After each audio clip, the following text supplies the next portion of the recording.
Hey guys, Buckeye Bar Guys. We wanted to thank you guys for tuning in to us here on Buckeye Bar Talk. Great show we got coming up today. We're really looking forward to you guys listening and watching it. But just wanted to remind everybody, just remember to subscribe to the channel, hit the all notifications bell, and that way, anytime a new show comes up, you guys will be alerted to it. And don't forget to like the video and comment on the video. All interactions with us helps us continue to grow, and we appreciate your support. Now to the show. Welcome back, everybody, to Buckeye Bar Guys here on Buckeye Bar Talk. I'm Mike. And I'm John. And tonight is Friday, March 25th, 2022. And big show tonight. It's been a minute since we've been able to get together. I had the unfortunate pandemic decided to strike my my life last week, so getting over it. I'm almost through it. Still got a little bit of the cough, yeah, and a little bit of a shaky voice, but the worst has passed. Thankfully, I didn't get it worse than a lot of people ended up getting it over, the last 2 years, but still was not fun in different points. So I'm glad that I'm not. I'm starting to feel better now. Yeah.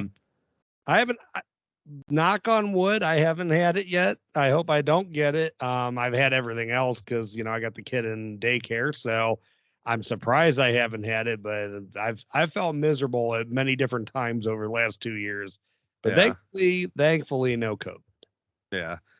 So, first thing, I mean, we're gonna just quickly talk about the Buckeyes. I mean, we were gonna do an actual show last week after the, over the weekend, kind of talk about the loss, but health had other ideas, so didn't get a chance to do it. So, well, I mean, we're not going to spend a lot of time on Buckeye basketball because it's been a week now since the loss, but we will throw it out there. So, they had a very nice first win, against great defense. Yeah, they just.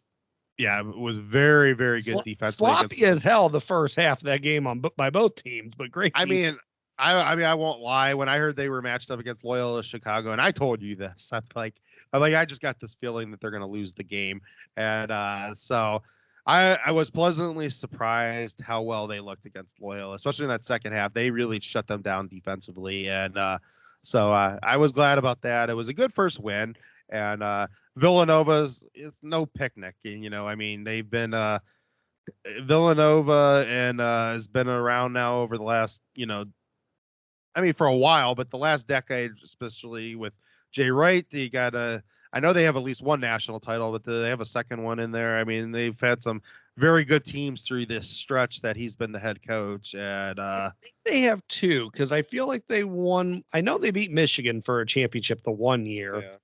And then, oh man, I'm my former self would be like mad at me right now. I used to know all this stuff. Yeah. I feel like there was a year in between where they didn't win. So they either beat Michigan and then won a year and then won another one, or they beat somebody, won a year, and then beat Michigan. So I think they had 2 and 3 years, if I'm correct. I could be wrong. I'm pretty sure that they at least had 2 finals appearances. Yeah. Years. Yeah. So, I mean, and then I mean, they showed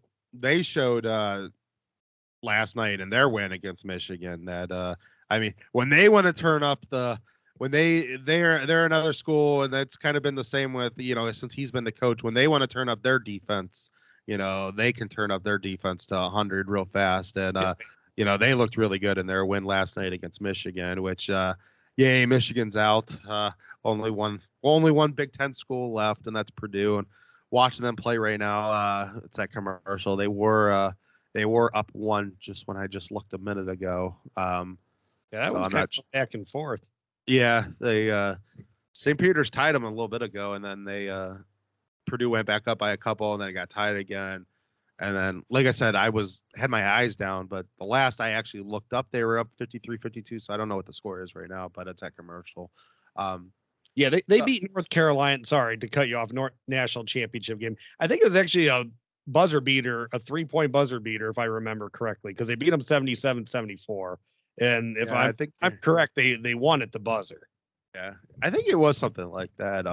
But yeah, so Villanova, unlike and of course Gonzaga lost last night. Unlike Gonzaga, like it's very hard for a lot of these Cinderella schools, like, and I should call them Cinderella schools, these schools that are outside of the Power Five, to win national titles, because the Power Five is just because of football and just how much different football has now just went above and beyond everything else, that because of the just in the Power Five's autonomy and the playoffs and now and just how much money these Big Five conferences are making, like it is very hard for these basketball schools that are outside of the Power Five. So I'm not talking about Kansas, Kentucky, Duke, or North Carolina. I'm talking about the Gonzagas and the Villanovas of the world, that it's just, if you don't have a football team that's like kind of like, in that Connecticut's kind of the same way. It's like they've been, it's kind of hard now to get back into that groove, because there is just a lot of, it's just,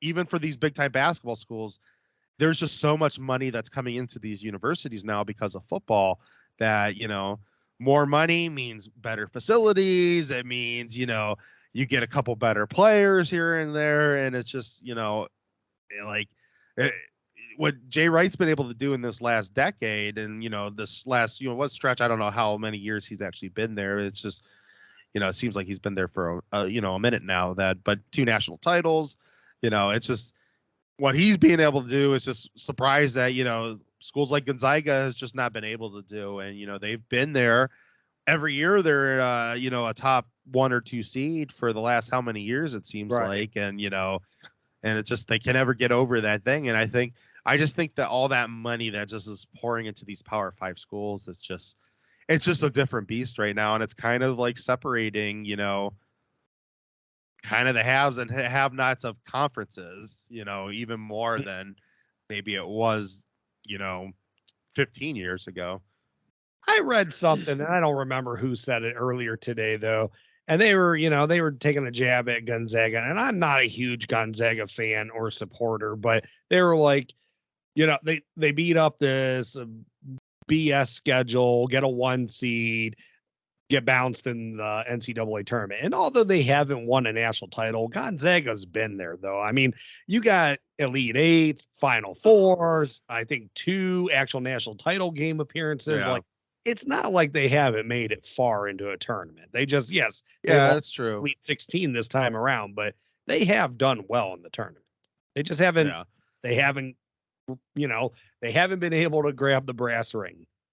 And for anybody who says they just beat up like weak schedule and that's why they get 1 seeds, I mean, the selection committee sees through all that stuff. If Gonzaga wasn't an actual good school and like, with good talent and stuff like that, they could go undefeated every year and there's no way in hell they'd get a 1. They wouldn't get a top seed. Right. Like, I'm sorry, they would be at best a 4th or 5th seed, because, the committee is pretty good at knowing where to, I mean, they make their mistakes here and there, but they're usually pretty good at where they know where the non-Power Five schools, and, especially schools that are outside of, even the top 10 conferences, that, they have a pretty good feel how they, they've had a lot of experience with it. They usually know where to put Creighton in proper place. And, Creighton's been there now a bunch of times over the last, how many years.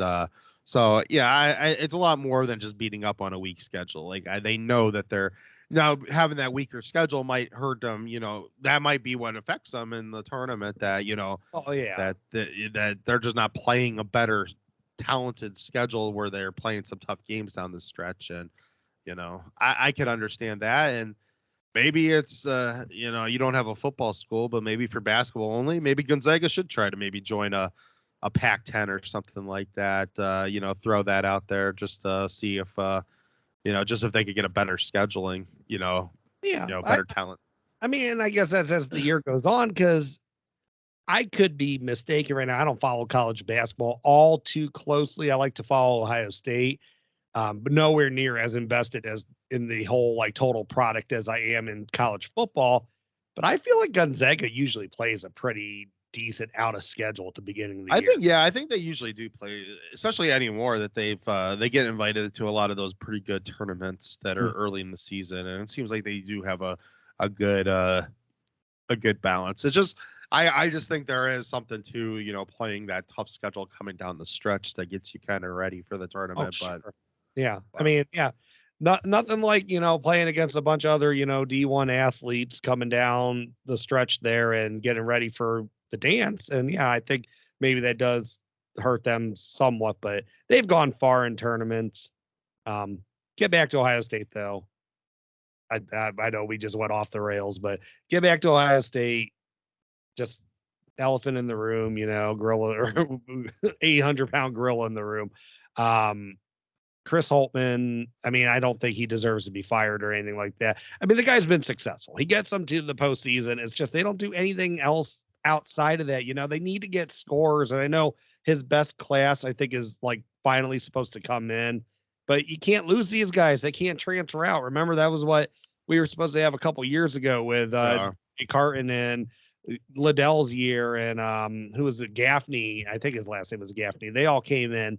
And that was supposed to be the class. And then he lost, two of them. And I don't know. It never seems like he has it seems like he always has one score, one complimentary guy, and then just kind of just a bunch of role players that not always play the best roles, It's so I don't know. I mean, I just would like to see with what they can bring in at Ohio State. I would really like to see just a more competent just offense moving forward. Yeah, I agree with that. It would be nice to see them maybe get some, maybe a little bit better scoring. Yeah, I liked this year. It seemed like, when you think about down the stretch last year, they didn't have a good front court in my opinion. It seemed like they were better in the front court this year, so I like that. Definitely need the big men for that reason. I see a lot of people, on Twitter, talking about him, kind of taking offense to some of the Buckeye fans that have been kind of on him and stuff like that. And, I definitely agree that he doesn't need to be fired and they need to ride him out for a few more years. I mean, he's being successful and stuff like that. And you can't just, Ohio State basketball is not Ohio State football. So you can't just necessarily give up a good coach just because you think you should be doing better, because you don't know, are you going to be able to pull in a better coach behind him and stuff like that. But, I've seen a couple people say like, well, look where you were at in 13 and 14. And I'm just like, yeah, that's kind of unfair too. So, Matta had 2 bad seasons and I think a lot of people then kind of forget how legit they were prior to, that point. I mean, there's a national title game in there. There's a few Final Fours. There's some how many second weekends are there, and so. I mean, that Matta was a good coach, and I think a lot of people kind of forget that. I mean, and I'm not saying that Holtmann's not a good coach. I think he is a good coach. It's just I don't know that, and I know Thad was having some issues with his back and stuff like that, but. Like it seemed like that maybe he was kind of pushed out a little bit, at least in my opinion. And and like I just said a couple minutes ago, it's and Ohio State basketball is not Ohio State football, so you got to be careful when you start throwing coaches out because you think you can go find a better coach. Because I mean, no offense, I don't think the next Mike Krzyzewski, whoever that is coming into going to come coach in Columbus, and maybe for a few seasons, and then he finds out real quickly that he's the next Coach K, and he'll be going somewhere else. So and I think and I mean there probably was a point going into this or last year, knowing Coach K was about getting ready to be done, that maybe people thought Holtmann was the next Coach K and that he would be leaving Ohio State for one of those bigger jobs, and that still could happen.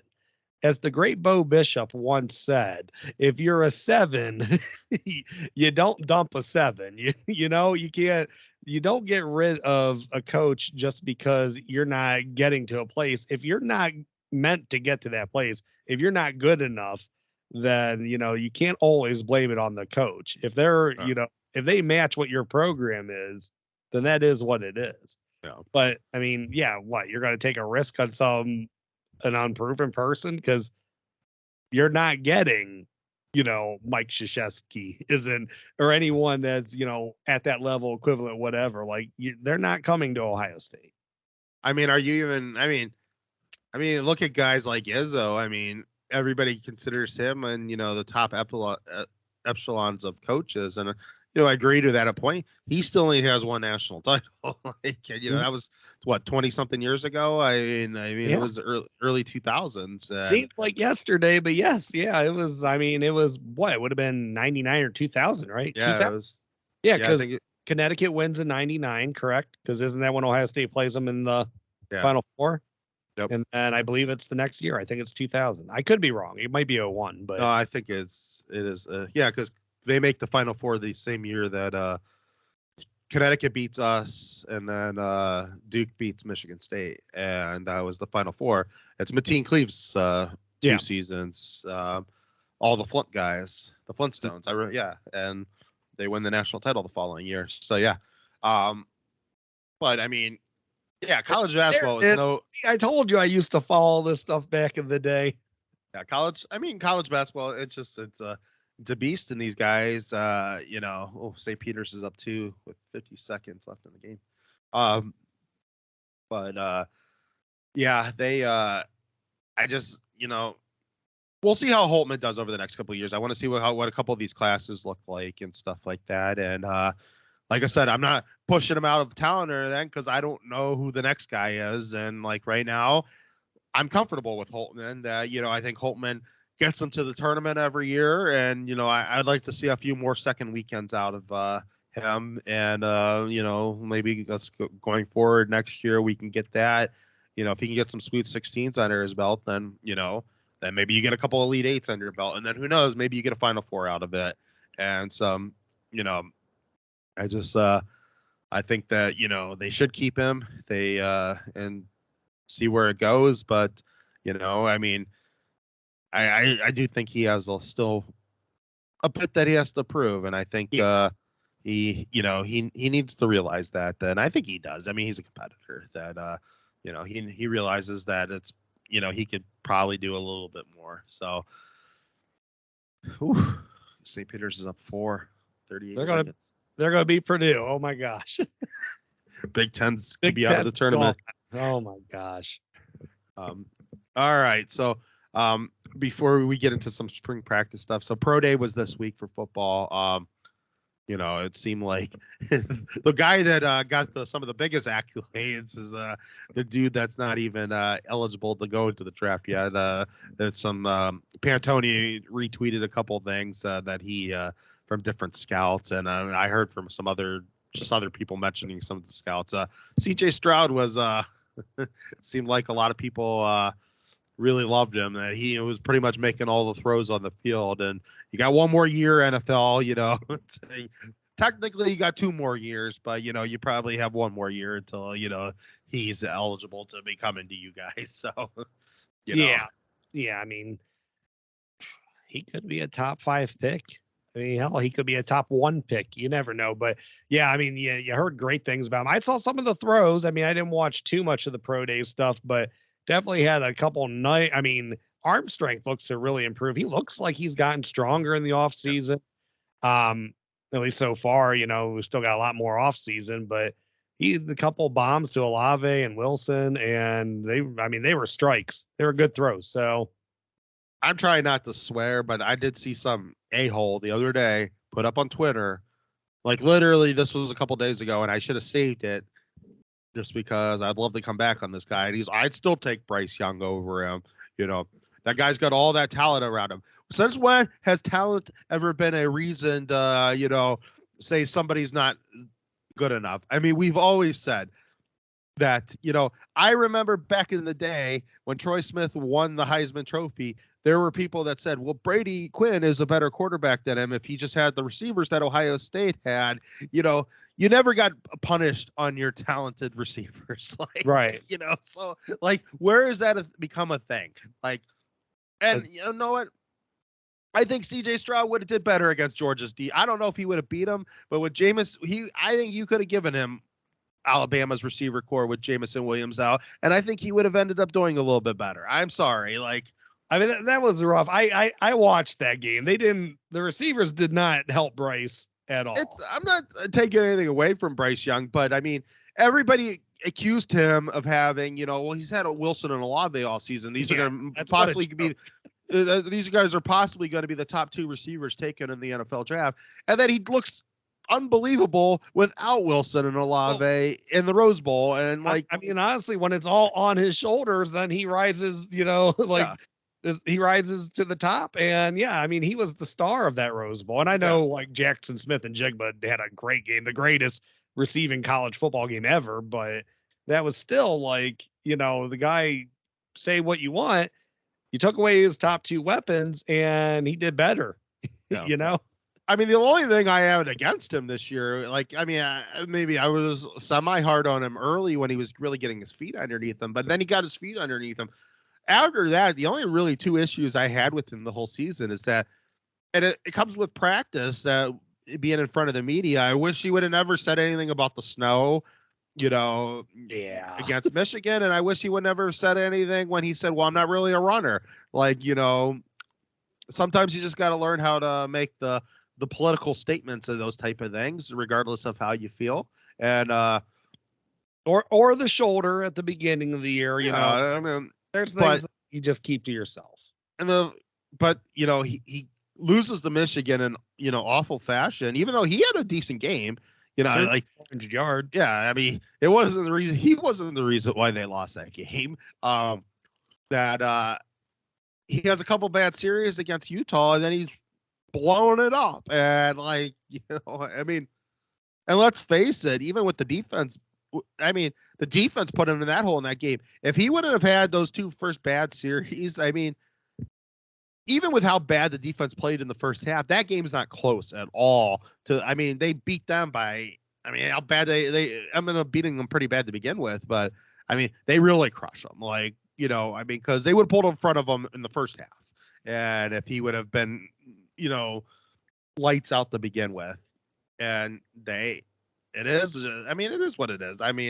But yeah, I'm sorry to go on that tangent. That just pissed me off this week. And you got scouts talking about him. And I hate to say, nothing against Bryce Young, but unless there's some sort of crazy injury this year, CJ Stroud's getting drafted before Bryce Young. And I think CJ Stroud could have very easily been the Heisman Trophy winner this year. And I think that's kind of crazy that, again, it kind of feels like the whole year. And I know there are different quarterbacks with Haskins. It's as literally anybody watched what the kid can do. You can't tell me Bryce Young is head and shoulders better than him, that he deserves nowhere near in the conversation to be the Heisman Trophy winner. And Bryce Young, he tucks it and runs. That's kind of the difference right now between the 2, but that's it.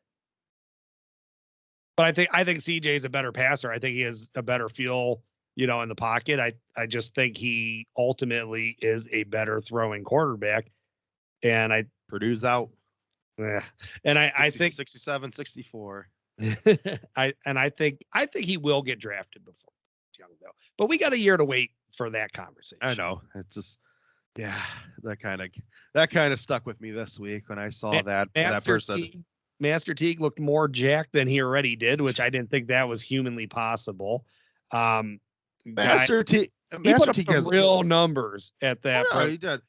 His issue's still going to be where his issues are. Is that he's always had the numbers. He's always had the ability to have the numbers. It's just, can he, relate that into an actual game against, real competition? I mean, the dude looks the dude. I mean, you will not, nobody will ever argue with anybody that when he comes out there, you don't say who's just the most unbelievable looking, freak show on the, I mean, the dude's chiseled as hell. I mean, he looks like a freaking battering ram with zero fat that running on the field. And, he could be just with his speed.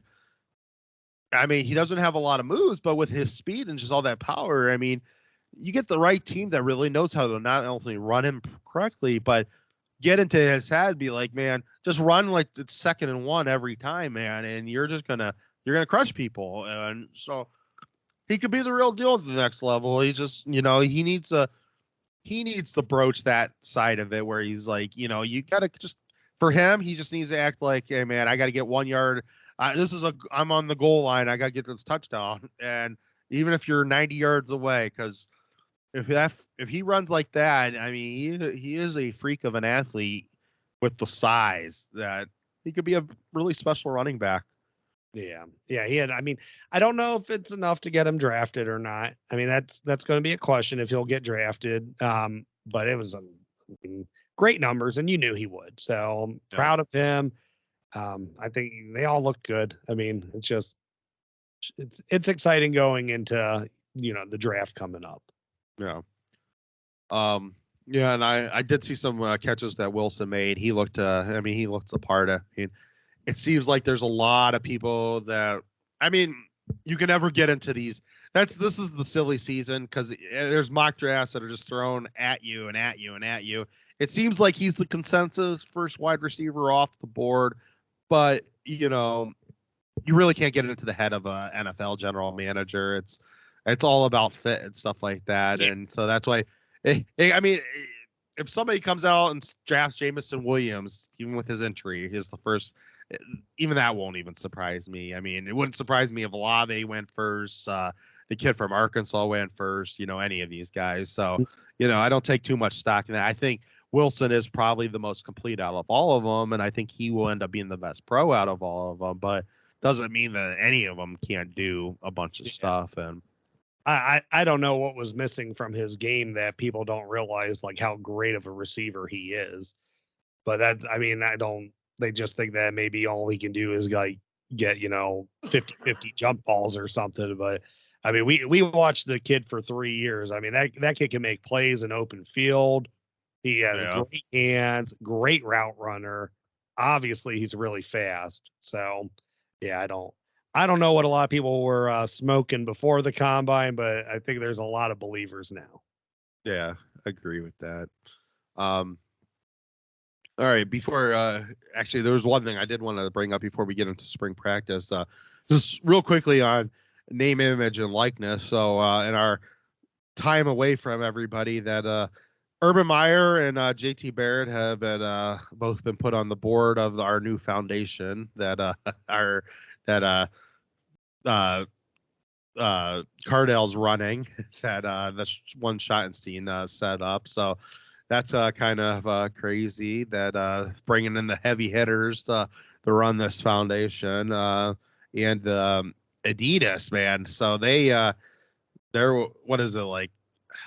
How many thousands of students, athletes was it? Like I don't remember.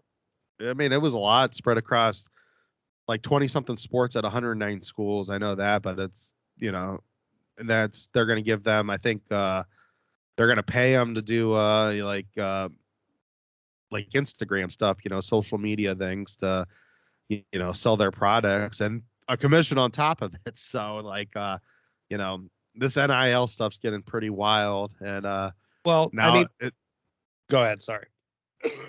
I was just going to say, I can't wait to see what Nike and Under Armour, who has much bigger in the football realm, what their responses to that's going to be. That's going to be, I mean, you think about what the schools that Nike has and even the schools that Under Armour has, that, that could be, wow, if they start throwing money around and stuff like that, that could be a lot of money for some of these players. Well, Tennessee got a commit from a 5-star quarterback in the 2023 class. And I've heard reported that some NIL deal for $8 million for the kid. So, I mean, it's just crazy. And I mean, I don't know. I can't see this kid going through his career at Tennessee, but he definitely, I mean, looks like a stud. So that's a huge gap for them. I mean, that's awesome. I mean, who knows that could be a piece that Tennessee's missing, because he's a big kid. He's from Long Beach, California. Nico, it's I am a Lieva. I can't say it correctly, but he's friends with DJ that's down in Clemson, Yeah. That guy, he actually traveled with DJ's dad, because DJ's cousin or brother is a defensive tackle, and he was at Ohio State, like camp earlier this last year, and this kid was there, and he looked great. And now he's at Tennessee, is where he's going. Yeah. So, it'll be interesting if like some of these deals that are coming through, if some of these schools, if like, some of these schools that have, big fan bases and stuff like that, the Tennessees of the world, if this could be like kind of like what gets them back into where, they're actually competitive again in football, hey, money talks, man. You get a couple big time athletes to your school, and you get a coach that can actually, put them in positions to win. I mean, that's kind of been Tennessee's gotten a lot of good players over the last 2 decades. Oh, sure they have. It's been, actually kind of head scratching. As good as the recruiting classes have been, at least like they pull in the like top end 5 stars. Yeah. Not too many, but like they'll pull in like a defensive tackle here and there or offensive tackle, and it's just like, man, why can't they ever build anything around these recruiting classes? Yeah. They're such a disappointing team. I mean, they're just the worst. Yeah. All right. Spring practice kicked back off this week. Got different things from different of the coaches. Jim Knowles is still continuing to impress me that, I'm a huge quote person. I love quotes, and the dude's putting up quotes now about his silver bullet of the day. And he says strength, and with a hashtag strength and honor. And I love gladiators. So that's been like Jim Knowles has really like even endeared himself even more to me that this week that I'm like, I hope this guy ends up being the real deal, because like I've already anointed him the king. So like I need more gladiator quotes. Yeah. Like I need them all right now. So that was pretty nice that he's been throwing some of that stuff out there. Hey, his Buckeye, his silver bullets of the day has been Jordan Hancock this week, and Michael Hall was tonight. And we've actually heard from different media reports at practice that those guys are. I mean, some of the stuff that's coming out on both of them, like we'll start with Jordan with Hancock first. I mean, damn, that guy is like he sounds like he could be a freak that day. He might be a second lockdown corner. And I mean, I've heard some people say he could give Denzel Burke a run for his money to start, but like I saw what I needed to see out of Burke last year. And like, I really like Cam Brown, but are we sure that he's not going to give Cam Brown a run for his money to be? I mean, I think Denzel Burke, I mean, I know it's a different coaching staff, but I think the kid shows up. He put enough film on it. You can't just take him off the field. And so I mean, I think 3 lockdown corners is a good problem to have. Yeah, and it sounds like the other kid that came in with Burke and Hancock's looking really good too. And so Taylor Johnson. Yeah, they could have 4 lockdown corners, which, hey, I mean, I'm okay with that. Right. That's only a good thing. So, no, I'm happy about that. Yeah, I mean, Jordan Hancock, though, you hear great things about him. I mean, the kid's got that prototypical size. I mean, he's like 6'1", 200 pounds. He's that kind of reminds you of like Okuda's frame, Yeah. like. And that gives them some extra. If they can get a couple lockdown corners, that could give them some real versatility, because that nickel safety and stuff like that on legitimate passing downs, they could almost put a third corner in there at different times. Especially if one of their bigger corners, and they got some bigger corners that are not going to be necessarily afraid to hit. Like that gives them now some extra versatility. Being like, okay, especially if maybe a team has a third good receiver, and It's like, okay, we're just going to put Jordan Hancock or whatever. We're just going to put him and lock him down on you as the nickel here on this 3rd and 10. And, we'll see how well you do against that. And we're going to get off the field that way. So I definitely like that if they can get some real lockdown corners on the outside, that gives you kind of another safety in those situations where maybe makes a little bit more sense to have a third corner on the field than necessarily a third safety on the field. Right. I mean, if you remember, though, Denzel Burke was actually the lowest rated out of the cornerbacks that came in last year. So who knows? I mean, these guys might be better than him after a year. But like you said, I've seen enough from him right now that he has to actually lose. I think he has to lose his job in a game. I don't think he can. If I guess if they're head and shoulders better than him in practice, I'm okay with that. But I still think I think he's earned If the right to if be there. both those guys, if Hancock and the other one, if both of them pass him, I can live with that. Cam Brown's been on the team for a few years now, and I like Cam Brown. I know he's had some injuries and stuff like that. I think he's a really, really, really good corner. It's just I don't know from what I saw him now playing how many years at Ohio State and Burke only playing one season at Ohio State that he's better than Burke. So I think if you're gonna go Brown against Burke, I think Burke's the real true starter out of that mix because like I mean, he had made a couple bad plays against Michigan last year. You can't say he was any liability. Like he was as a true freshman, he wasn't a liability. So like Cam Brown is the only Buckeye that stood up to Michigan last year though too. So yeah. I mean, maybe that's dog in it. Yeah. Onto Hall, I mean, first of all, we're going to get to that whole class of the kids that came in with Hall, but because, we've heard legitimate things now about all four of them, but just on Hall, I mean, it seems like a lot of people have been pretty impressed with what they've seen out of him so far really early in practice. And then that's kind of solidifies what we see today, that he's the silver bullet today. And I mean, he's been playing, it sounds like mostly at the one, at the nose guard. But it sounds like he's getting off the ball fast. He's, causing havoc. He's taking up blocks. He's doing everything that he's supposed to be doing out there. And, Talik Williams is shed a bunch of weight. He says he's in a much better, shape coming into this camp. And then the things you're hearing about JTT and Sawyer, it's like, it seems like that they've now taken the next step, that, that mix off-season program's done wonders for all four of them. They said, from what I read, they all look faster. They all getting off the ball a lot faster than they were, that, they're causing disruptions and stuff like that. So, I hope the guys that are in front of them, Harrison and, Baptiste and Troy and Vincent and those guys, that, it's time. Maybe these will push them, because if those guys aren't ready up to speed, and these guys are better than them, I mean, that's going to be a tough decision, because, and there's not necessarily, I mean, you got to take who's starting kind of with a grain of salt, because they're going to rotate so many guys in. Right, but such a deep unit. But if there comes a point where, those four guys should beat the four guys, and everybody else is rotating off of them, I'm fine with that, because what we're hearing so far is that, they are all looking like, absolute freak shows out there.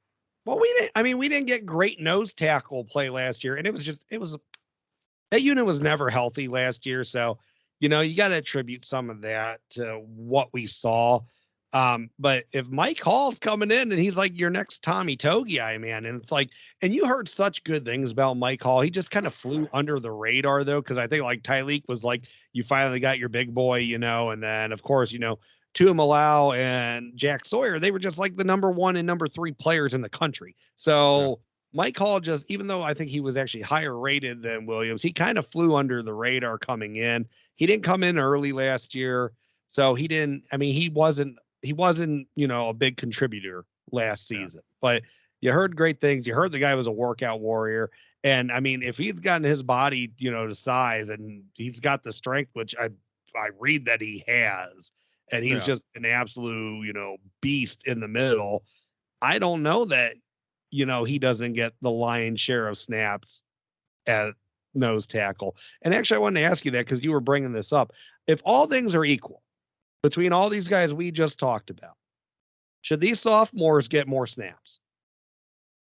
Yeah, I think at that point is that, and I know Zach Harrison's an absolute freak of nature out there. I think that the defensive ends, let's separate the defensive ends for a second, because there's more depth at the defensive ends than there are at the tackles. That, for the most part. Yeah, top end. I would say more top end depth. I mean, both Harrison and Baptiste have played a lot. And Sawyer and JTT played so much last year. Friday. We're forgetting about Tyler Friday. Yeah, those guys have all played a lot of football. So there's a good 5-man rotation there for 2 spots. I like Vincent. I like, Jackson and those guys. Jackson's still there, right? Or is he gone? I can't No, remember. he left. He Hey, participated. okay. So I like It'd be like Vincent. Ty Hamilton. Hamilton. I like A lot Hamilton. of unproven, like Jacoby Cowan, which I don't know where he lines up. Jaden McKenzie. I like Cage. I do like Cage a lot. Oh yeah, Jared Cage is still there. Yeah. I mean, so there's guys there I really, really like, and I know Williams said, he got, out of breath very quick last year because, he was carrying a lot of extra weight. He didn't play a senior season. He came in during the summer. He's now down to 317. That dude still has his first step, and he got off the ball very fast last year at 340. So he's saying he was out of shape hardcore at that. 36. So if he's still have that first step and he's still as powerful as that, and there's no reason with mixed program, and it sounds like mixed program was taken to a whole different level this year, that I expect that he's still going to be that guy. So at 3 technique, I think they're going to get a monster there. Now, Yeah. Hall is as strong as what it sounds like he's could be. And, he's in that, he's into the 300-pound range, and he's doing what nose guards need to do. Like, I haven't seen enough from the other guys right now that I think if those two by themselves are equal to everybody else, I think they should be the starters. And then you build in a good rotation. Cage deserves the play. Vincent deserves the play. I mean, these guys are all players. Hamilton, if he continues to show that he can play, then they all deserve to play. But I want the best ceiling on the field. And at sophomores, if I think it's those two, then I think they should start, and then your rotations should go behind that. Yeah, I agree with you. And I think Taron Vincent, like they talked about, he did play a tremendous second half of the Rose Bowl. But, if Tyleek, if everything's getting serious with them, he's shining the way. And Taron Vincent, he was a high 5-star. He was like the number 1 defensive tackle in the country when they got him, and just one thing or another hasn't worked out since he's been here. So if he puts it all together, maybe he will be better than Tyleek Williams. But if all things are equal, I mean, you're talking about an absolute just like monster that they say is one of the fastest 10-yard sprinters on the team. I mean, look at the guy's production. And I know you can say it's against the Akrons, Tulsas, Rutgers, whomever. But the fact is, he's still an 18-year-old kid last year. Look at his who didn't play senior football. Look at his and production. Came in June. He's just, I mean, so many less snaps than everyone else. And he was a half sack less than Haskell Garrett. And he was way up there for tackles for loss. So, yeah, I don't know. I don't know if Vincent can prove he's better than Tyleek Williams, that he should start over him. And I do think by, a couple weeks in, Tyleek Williams will get the bulk of the snaps, because that's just an absolute, like you said, if he's still strong, if he still is quick after shedding that weight, that he can stay on the field longer. I mean, that's an absolute monster you're going to have at a 3. Yeah.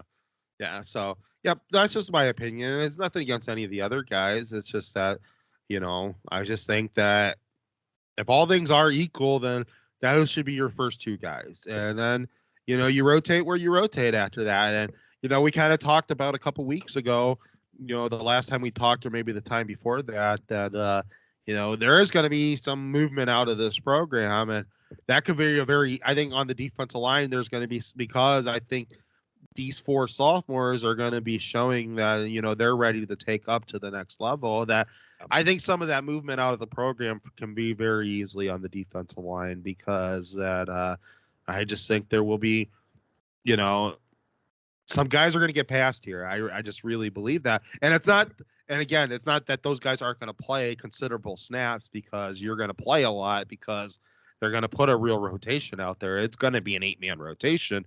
If in games where, maybe they're even more overmatched, that they overmatch the team, they might even be trying to go into a rotation, just, get as many guys out there as possible. But, well, we're already hearing early in practice from some of the media guys that have been out there, and just reading between some of the, the tea leaves and stuff like that from some other people and some of the leaks that are coming out of the program, that those 4 guys are just starting to really become the real deal. Like, and we knew they were going to be and that they were all high recruited kids. And, I mean, Sawyer and, Tuamala, they are 2 best defensive ends in the country. And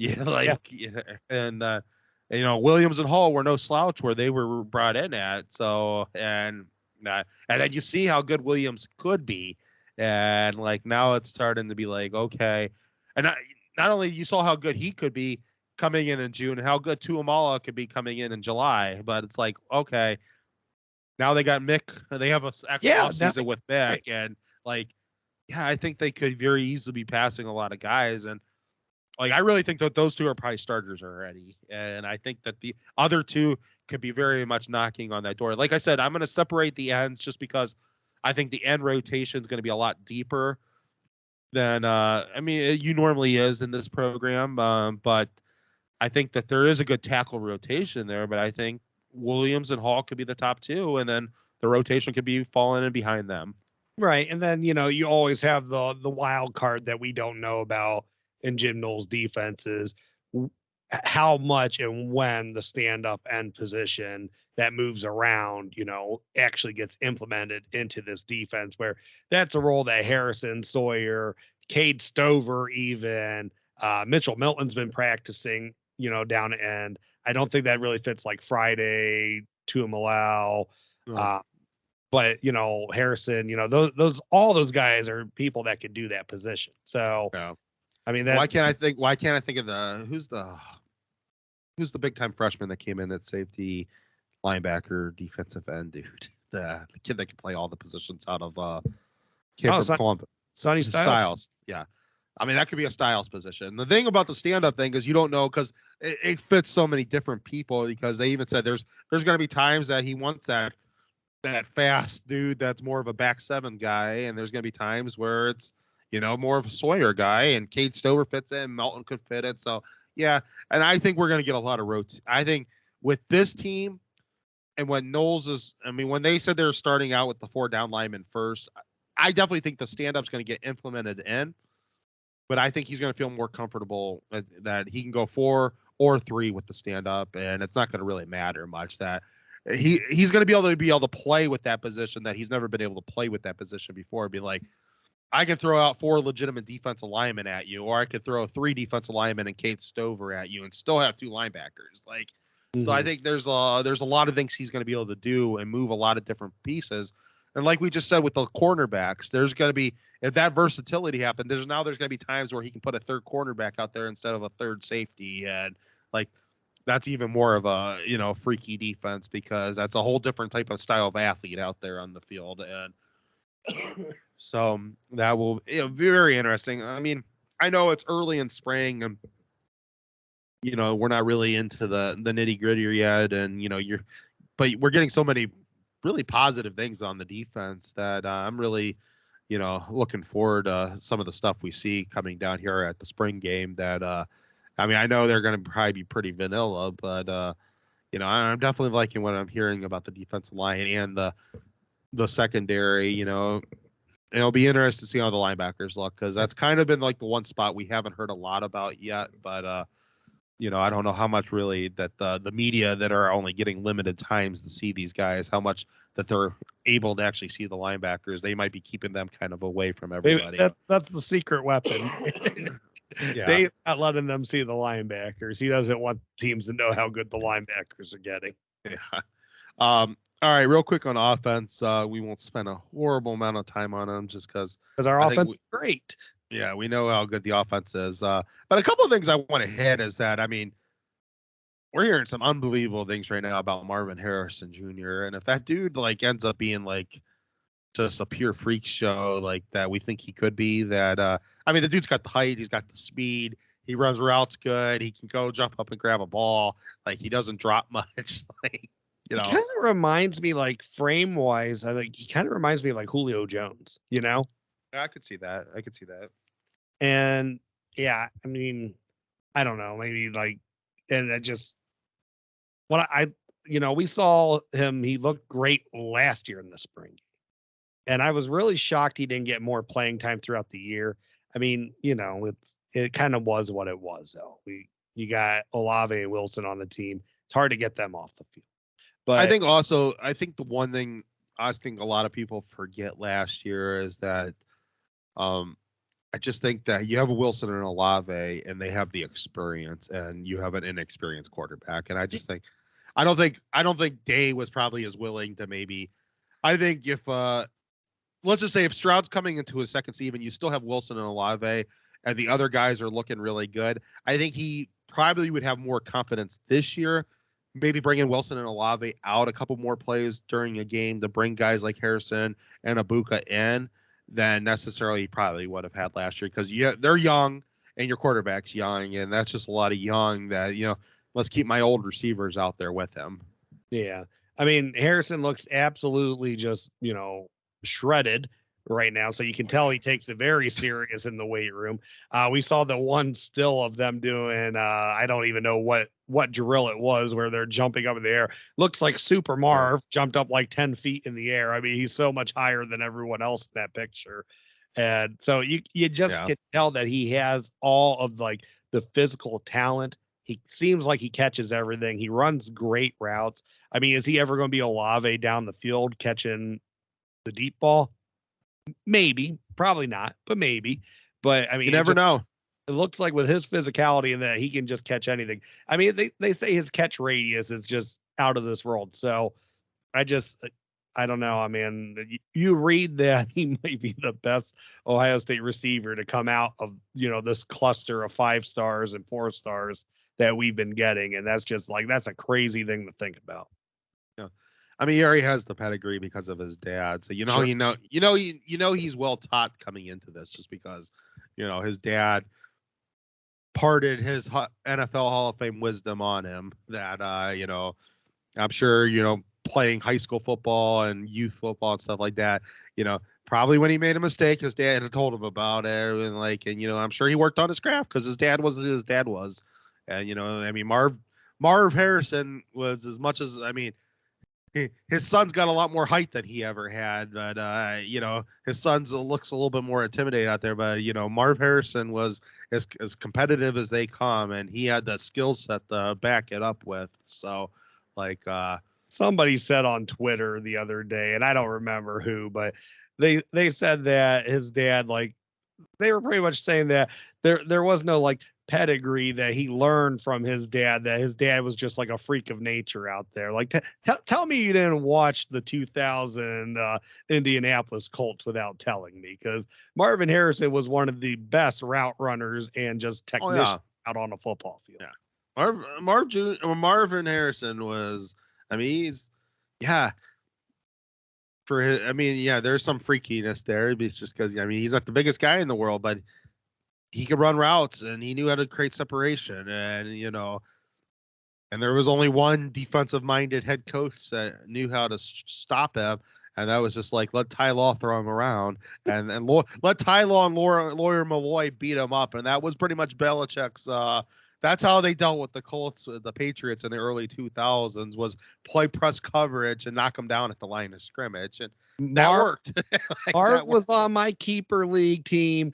He ran up posts. Anytime Peyton Manning did the play action post to Marvin Harrison, I threw my arms up. I knew it was golden. Yep. We haven't gotten a lot of talk about the running backs, but it sounds like that both Mayan and Trey said you could tell that they took the workout program very seriously, that they both look like they're just different guys out there. Mayan looks even bigger. Like, he looks even like, I mean, he might have learned something from Master Teague or something. I don't know how it's possible. Like, the guy just looks more like a boulder, like a bowling ball. I was thinking about it, and I know he's not quite as big. I think Maya Williams is like a shorter, like Jerome Bettis, though. I was just watching him run. I'm like, man, he's just like so low to the ground, and he's big, like he's just a beast. Yeah. No, definitely looking for, especially, I mean, if Trey can get it even bigger and, not lose any of his top end speed and, Mayan's still going to be Mayan and look out, man. This could be even, I mean, we already think this offense could be real fun, but this offense might be, just really freaky fun. Last thing I kind of wanted to touch on.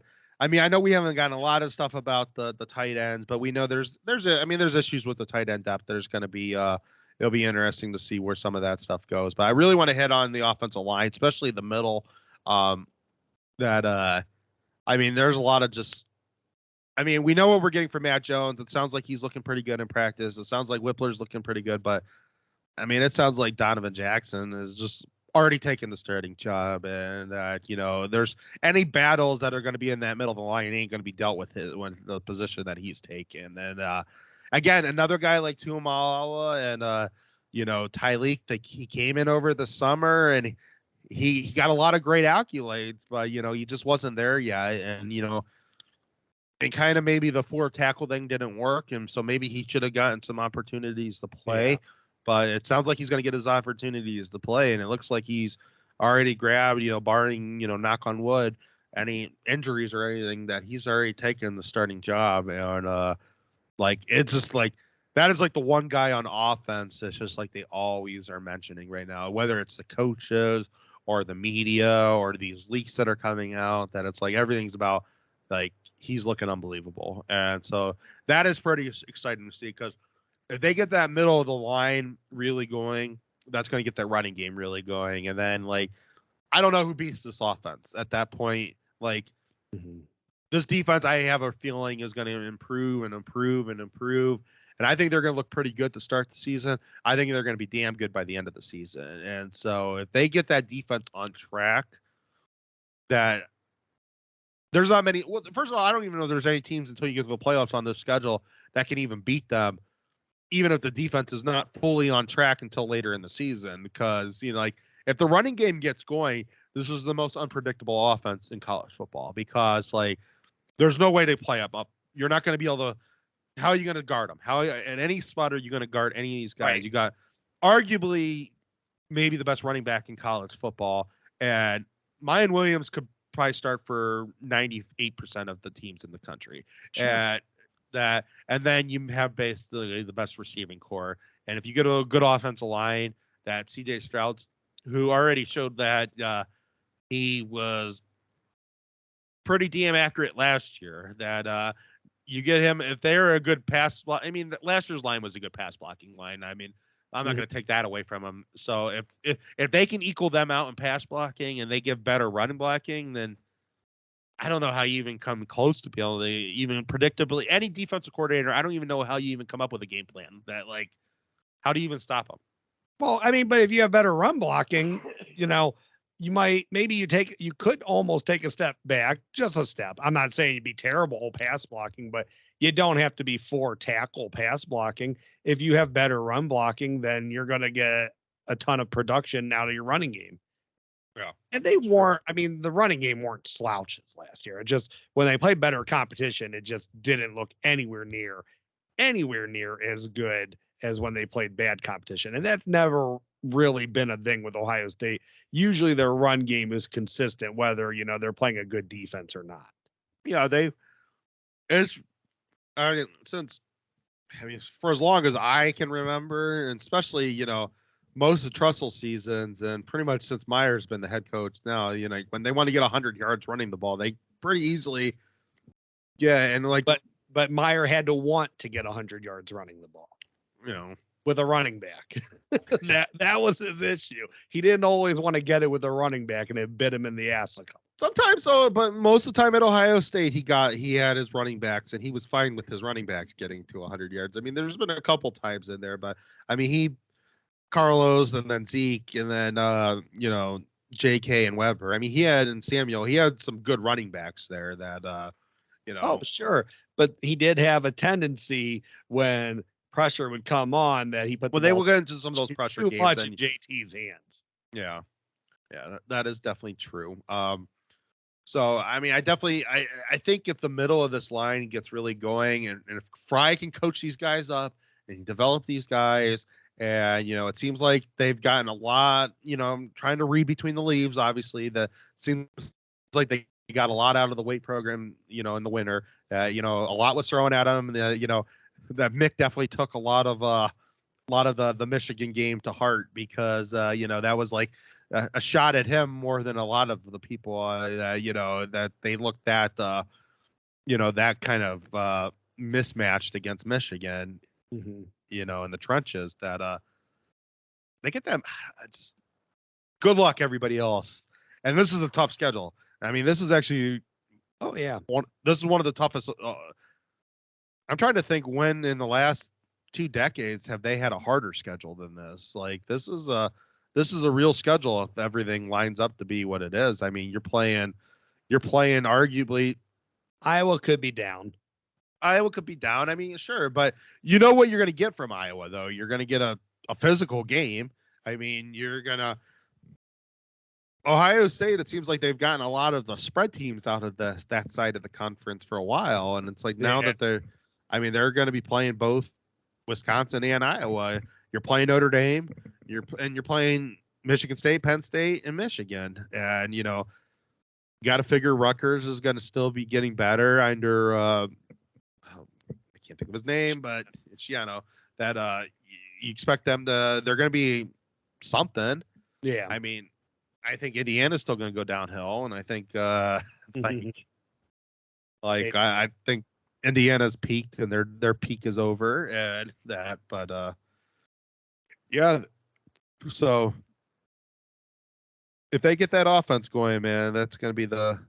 I mean, they're going to get the offense going, but if they get the running game really going into that offense, then where the passing game's at, and the passing game is he's got so many weapons at every spot. As long as he knows where his guys are and he can look off defenders and stuff like that. Yeah, you are right. The pass blocking could probably go down a little bit. I mean, not a lot, but I think it's not going to go down a lot. But I think he's such a smart quarterback and he knows where all his guys are that he can handle a little pressure if he needs to handle a little pressure, and he'll find his open guy. And remember, Jackson Smith and Jigba is always open within 10 yards. So if you gotta get the ball out quick, you got your guy. Yeah, exactly. All right. I think we've touched on a lot of we wanted to touch on tonight. Is there anything else you want to hit with? No, I'm good. All right. Let's call it a night then. All right. Well, thank you everyone for coming out tonight to the Buckeye Bar. I'm John. And I'm Mike. OH. IO.